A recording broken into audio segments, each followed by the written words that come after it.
Dans le panel précédent, on a été amené à poser cette question de la démocratisation et quand même avec un constat, et je partage tout à fait l'idée qu'il ne faut pas toujours revenir sur avant et qu'il faut justement, un des rôles des think tanks, c'est peut-être d'essayer d'anticiper ou enfin de tracer des pistes, si ce n'est de solutions, au moins des pistes de travail. Mais dans le fond, si on se pose ces questions-là aujourd'hui, pour moi, alors dans mon approche et à partir des pistes de travail qu'on a, c'est indissociable sans doute de la crise de légitimité que connaît l'Union européenne depuis plusieurs années, j'en dirai un mot évidemment, mais c'est indissociable à mon avis de deux questions posées aujourd'hui par la crise elle-même et par ses conséquences politiques. Je ne parle pas de la crise financière dont apparemment, j'ai écouté beaucoup d'orateurs, la chose était plus ou moins réglée par les stimulus. Bon, je le souhaite à tout le monde, etc. Bien. Mais je parle des conséquences politiques de la crise, là, de ce qu'elle a bouleversé, y compris dans le champ du débat sur les politiques libérales et tout ça. Hein. Et pas de façon idéologique, mais en termes de vécu par une masse de gens au niveau européen. Et là, je pense qu'on est y compris dans une situation nouvelle de ce point de vue-là.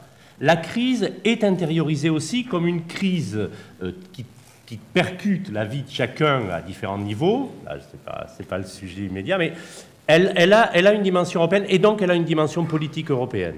Et là, je pense que cette crise-là aura un effet, sans doute pas prévisible, ça dépendra aussi des décisions qui seront prises, mais aura des effets sur aussi une certaine vision de l'Europe. Et je pense que ce qui a été dit dans les différents sondages, alors il y a Eurobaromètre, il y a le sondage qui a été fait, là je fais la publicité pour une autre fondation, par la Fondapol sur la crise en Grèce, ou bien ce qui est sorti de TNS Sofres cet été, et d'autres, enfin pour recouper, et il y en a aussi un qui a été fait par l'Humanité, montrent que dans le fond il y a une déception par rapport à l'Europe.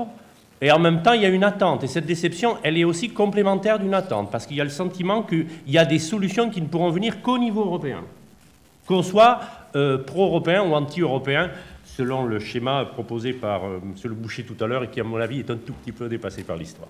Mais donc, quand la question de la citoyenneté est posée, elle n'est pas posée... Elle est posée, bien sûr, au nom de valeurs, au nom d'une certaine conception de la démocratie et du fait qu'on ne peut pas... Bon, il faut que Enfin, il y a quand même des valeurs très démocratiques très fondamentales. Mais le débat est beaucoup plus intéressé que ça. Et je dirais, heureusement, on ne peut pas faire une construction s'il n'y a pas un minimum d'adhésion. Et on ne peut pas développer une construction s'il n'y a pas une légitimation démocratique. On peut avec un régime autoritaire, etc. On a quelques expériences dans l'histoire, mais enfin, à un moment donné, c'est plus fragile que ça ne paraît. Donc, de ce point de vue, la construction européenne pose effectivement la question de la citoyenneté. Je laisse de côté volontairement tous les débats théoriques extrêmement profonds que ça pose, y compris par exemple par le rapport au suffrage universel. Le suffrage universel est très compliqué. On accepte le suffrage universel quand on accepte d'être minoritaire. Or, qui aujourd'hui, quel pays accepterait d'être minoritaire avec un vote de 400 millions d'habitants, etc. Donc, vous voyez, on touche à des choses extrêmement sensibles, et ce n'est pas du souverainisme que de dire ça, c'est de partir de réalité. Mais par contre, que la question de la citoyenneté aujourd'hui s'opposait non pas comme le faisait le fédéraliste, en opposant une citoyenneté européenne contre une citoyenneté nationale, ou bien comme le font des gens qui ne veulent pas intégrer la dimension européenne, d'opposer les choses. Je crois qu'il y a nécessairement un élément de citoyenneté européenne dans la citoyenneté des Européens, pour une raison toute simple, c'est que la citoyenneté, elle pose la question de l'intervention sur les choix qui vous concernent au plan politique. Donc ça soulève et des questions institutionnelles, et des questions de type politique, et ensuite et qui dit politique dit bataille politique. Je crois c'est une des tensions du débat sur la citoyenneté et sur la question européenne. C'est que, dans le fond, et c'est très frappant, je crois, dans les panels ou dans le discours pro-européen tel qu'on l'entend communément, c'est que, dans le fond, on n'est pas complètement sorti, et pour certains pas du tout, sorti de la construction fonctionnelle. Or, dans le fond, la grande rupture que traduit en France le référendum de 2005, qu'on ait voté pour ou contre, enfin il y en a quand même beaucoup qui ont voté non, mais entre 1992 et 2005, dans le fond, c'est qu'en 1992, nous sommes confrontés à un débat pour ou contre l'Europe, et c'est pas pour rien que Mitterrand prend comme adversaire Seguin. Donc on est encore dans cette bataille-là, dans cette tension, En 2005, c'est plus celui-là, même s'il était présent, même si les partisans du oui voulaient le dire. Mais ça ne s'est pas posé comme ça. Sinon, on n'aurait jamais eu 54% des gens qui votaient non. C'est qu'il y a un basculement de fait en disant maintenant, je veux pouvoir dire, maintenant que l'Europe existe, je veux pouvoir donner mon avis sur les politiques européennes. Et je crois que ça, c'est un des débats sur la citoyenneté, qu'on soit pour ou contre la construction européenne d'Elgar. En tous les cas, personne qui regarde de près ce qui se passe en Europe ne peut nier qu'il y a une crise de légitimité, mais qui n'est pas liée à des questions idéologiques, qui est liée y compris au fait que quand on construit l'Europe, on l'a construit au moment de la guerre froide, on l'a construit après la guerre, pour l'amitié franco-allemande et dans un cadre des 30 glorieuses, et que quand on s'est posé les questions en 90, l'URSS n'existait plus, ben oui, l'URSS n'existait plus, donc la guerre froide était terminée. La réconciliation franco-allemande, c'était vraiment plus l'enjeu, et les 30 glorieuses, elles étaient derrière. Donc on était confrontés aux politiques libérales.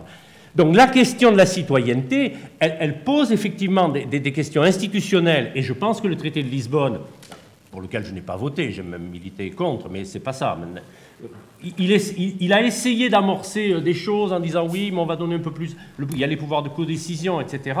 Il y a par exemple l'idée d'initiative citoyenne, là, qui est en discussion, avec le recueil des signatures, etc. Mais si on croit, enfin personne ne le croit ici, mais je ne veux pas faire de la polémique, mais la réponse ne peut pas... L'institutionnel, il vient toujours après, comme une réponse à des questions politiques. Et je crois qu'une des questions qui est posée, en cela je rejoins un débat qui demanderait à être développé, c'est que, dans le fond, le passage citoyen, il se fait du passage de la construction par en haut, la méthode Monnet, les petits pas, la méthode fonctionnelle, et donc la méthode du consensus entre les chrétiens démocrates et la social-démocratie, hein, et dans un cadre atlantiste, enfin le cadre qu'on connaît. Et aujourd'hui, les questions posées sont des questions de choix. Donc c'est la question d'une politisation. Et donc d'un certain clivage droite-gauche. Je suis d'accord pour ne pas vouloir plaquer à l'échelle de l'Europe la distinction à la française. Non, je suis d'accord pour faire... Mais quand même, est-ce qu'il y a une possibilité de choisir? Est-ce qu'il peut y avoir... Je vais dire les choses jusqu'au bout, et sans complètement être convaincu de ce que je vais dire, parce que je ne le dirai pas de la France. Est-ce qu'il peut y avoir une Europe de gauche? Je ne dirai pas de la France. Je ne dirai pas qu'il y a une France de gauche. Il y a de la gauche, de la droite en France.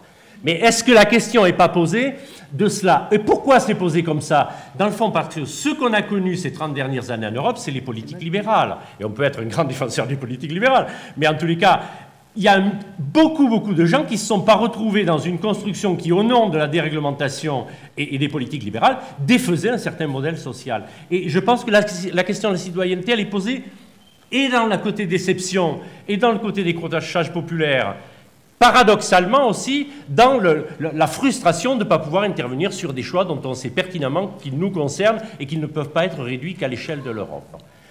Pour terminer, parce que je pense que j'ai largement mangé mon crédit, sans doute même un peu plus, il y a quelques thématiques.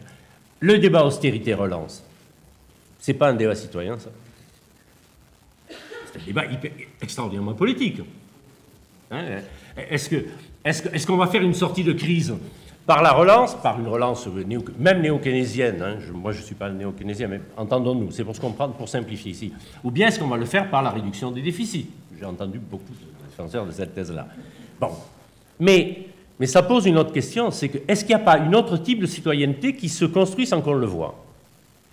Quand le 29 septembre dernier, la CES, la Confédération européenne des syndicats, appelle à une manifestation européenne et à des actions dans toute l'Europe contre les politiques d'austérité qui sont menées, qui sont les mêmes en plus. Alors là, on a un avantage, c'est qu'il y a une communauté d'intérêts, c'est que les politiques sont exactement les mêmes dans chaque pays, plus ou moins brutales, plus ou moins soft, plus ou moins hard.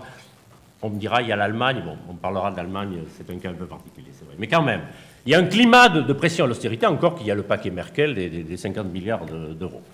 Donc, le même jour, dans toute l'Europe, des manifestations, une grève générale en Espagne, etc. Je ne vous parle pas des manifestations en France, vous le savez, qu'il y en a eu, mais il y a une manifestation européenne derrière les mêmes mots d'ordre. Et si vous lisez le texte de la CES, on ne va pas développer ici, mais il y a vraiment un passage là, à l'idée qu'on a besoin de mener des batailles convergentes si on veut créer un rapport de force. Et ça, je pense que c'est quelque chose qui est compris.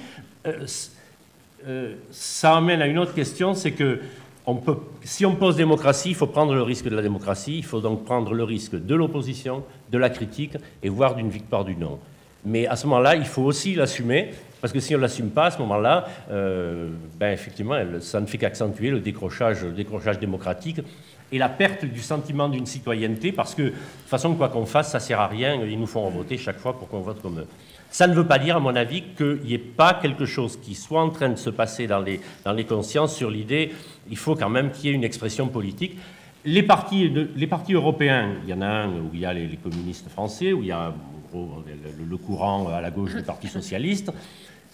Ces partis-là existent, mais ils ne peuvent pas encore être effectifs parce que, bon, un parti politique, c'est quelque chose de très particulier, de très structuré. Mais en tous les cas, l'idée qu'il faut faire aussi de la politique au niveau européen, je crois que c'est une idée qui grandit. Et en ce sens-là, elle devra aussi trouver des expressions institutionnelles. Je m'excuse d'avoir été trop long.